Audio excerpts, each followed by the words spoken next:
A memória é uma daquelas coisas que todos temos, mas que raramente paramos para pensar como funciona, certo?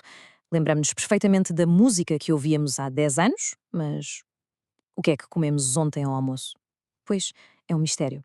Então, nesta análise, vamos mergulhar a fundo na nossa mente para tentar perceber como é que ela guarda, organiza e, por vezes, perde o mundo à nossa volta. Quem nunca passou por isto, não é? Aquela frustração de ter a certeza que se sabe uma palavra, ela está mesmo ali, mas simplesmente não sai. Este pequeno fenómeno, o de ter algo na ponta da língua, já nos dá uma pista gigante sobre a memória. Mostra que não é um fecheiro perfeito e arrumadinho. É um sistema vivo, dinâmico e às vezes a parte de ir buscar a informação falha. Bem, a primeira coisa que temos de tirar da cabeça é a ideia de que a memória é uma espécie de caixa onde atiramos informações. Não é nada disso, é mais como um processo, um sistema com várias etapas. Para qualquer coisa ficar guardada na memória, a informação tem de fazer um caminho muito específico dentro do nosso cérebro. Ok, então, segundo um dos modelos mais clássicos, o de Atkinson-Shiffrin, tudo começa no chamado registro sensorial. É um flash, um piscar de olhos de informação que chega através dos nossos sentidos. Daí, só uma pequena parte é que é selecionada para a paragem seguinte, a memória de curto prazo. E só depois, se o cérebro achar que aquilo é mesmo importante, é que a informação é transferida para o arquivo final, a memória de longo prazo. Uma analogia que ajuda imenso a perceber isto é pensar num computador. A memória de curto prazo é como uma memória ré. É super rápida, está sempre a trabalhar, mas tem pouca capacidade. E se desligarmos a corrente, apaga-se tudo. É a nossa secretária mental. Já a memória de longo prazo, bem, esse é o disco rígido. Um arquivo gigante para guardar tudo de forma permanente. Vamos então olhar mais de perto para essa secretária temporária. A memória de curto prazo é onde a informação fica durante um bocadinho enquanto estamos a usá-la. Mas qual é o limite desta secretária? Será que é assim tão pequena? Pois bem, este é o número mágico, proposto há décadas por George Miller. Em média, um adulto consegue guardar ali na sua secretária mental cerca de 7 coisas, mais 2, menos 2. Podem ser 7 números, 7 palavras, o que for. É um funil surpreendentemente apertado para a quantidade de informação que recebemos a cada segundo. Então, como é que conseguimos dar a volta a este limite? Com estratégias, claro. E uma das mais poderosas é o chunking, ou seja, o agrupamento. Olhem para este número no ecrã. Tentar decorar 10 dígitos soltos é quase impossível. Mas se os agruparmos em blocos, como um número de telefone, 0695, de repente já não são 10 coisas, são só 5. E 5 blocos já cabem perfeitamente na nossa memória de trabalho. E há outra coisa muito curiosa que acontece aqui: o efeito de posição serial. Basicamente, quando nos dão uma lista de coisas para decorar, lembramos-nos muito melhor das primeiras, a isso chama-se efeito de primazia, e das últimas, o efeito de recência. E as do meio? Pois, essas muitas vezes perdem-se pelo caminho. E por que é que nos esquecemos de coisas que estavam ali há momentos? Muitas vezes a culpa é da interferência. A interferência proativa é quando memórias antigas atrapalham as novas.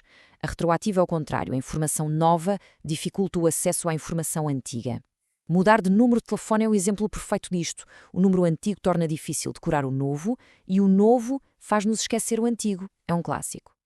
Claro que a ciência foi avançando e a ideia de uma simples memória de curto prazo evoluiu para um conceito mais completo, a memória de trabalho. Isto já não é só um sítio para guardar coisas passivamente. É uma bancada de trabalho ativa, com o chefe, o executivo central, que decide para onde vai a nossa atenção, que mexe na informação e a mistura com o que já sabemos. É o que nos permite, por exemplo, ouvir uma frase e perceber o seu significado. Muito bem. Vamos agora sair da bancada de trabalho e entrar no arquivo permanente.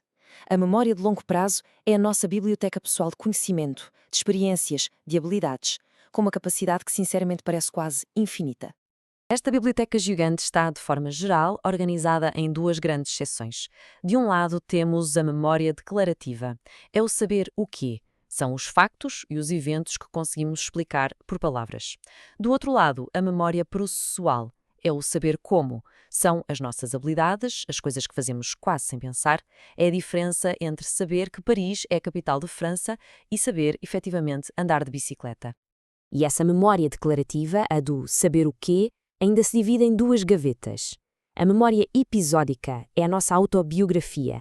São as memórias dos episódios da nossa vida, sempre ligadas a um tempo e a um lugar. Já a memória semântica é a nossa enciclopédia interna. São os factos, os conceitos, o conhecimento geral sobre o mundo que não dependem da nossa experiência pessoal.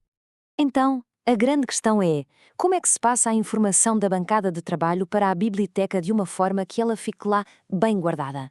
O segredo é este. A forma como aprendemos tem um impacto direto na forma como nos lembramos.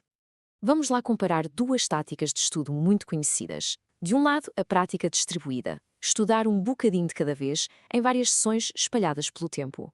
Do outro, a prática concentrada, a famosa maratona de estudo na noite antes do teste. Qual das duas acham que resulta melhor a longo prazo?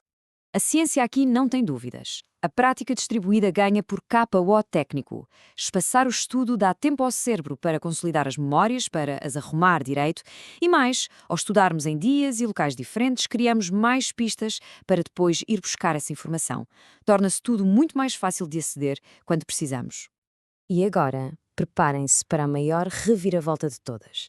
Temos a tendência de pensar na memória como uma câmara de vídeo que grava tudo tal e qual como aconteceu. Mas a ciência mostra-nos algo, bem, completamente diferente. A memória não é uma gravação, é uma reconstrução. Um exemplo perfeito disto é o efeito de desinformação, investigado pela psicóloga Elizabeth Loftus. O que ela descobriu é que as nossas memórias podem ser alteradas por coisas que nos dizem ou que vemos depois de um evento ter acontecido. A nossa memória é maleável, é influenciável. Num estudo que ficou para a história, mostraram a vários participantes vídeos de acidentes de viação. Depois, fizeram-lhes esta pergunta, mas com um pequeno truque. A palavra que preenchia aquele espaço em branco era diferente para cada grupo. E os resultados são impressionantes. Quando a pergunta usava um verbo neutro como colidiram, a velocidade média que as pessoas estimaram foi de cerca de 50 km por hora, mas quando o verbo era muito mais violento como esmagaram, a velocidade estimada saltou para os 65. O vídeo era exatamente o mesmo. Uma única palavra mudou a memória do que as pessoas viram. Mas esperem, que o mais incrível veio uma semana depois. Os investigadores perguntaram: viram vídeos partidos? Ora, não havia vídeos partidos em nenhum dos vídeos. No entanto, no grupo que ouviu a palavra esmagaram, 32% das pessoas disseram que sim, que se lembravam de ter visto vídeos partidos. Mais do dobro do grupo colidiram. A linguagem não só alterou a memória do que aconteceu, como basicamente criou uma memória de algo que nunca existiu. E isto leva-nos a uma conclusão profunda. De cada vez que nos lembramos de algo, não estamos a pôr a tocar uma gravação original. Estamos a recontar uma história. E cada vez que a contamos, ela pode ser ligeiramente alterada por novas informações, por emoções, por sugestões. A nossa memória é uma narrativa viva, em constante edição. E a grande questão que fica no ar é: quem ou o quê está a segurar a caneta?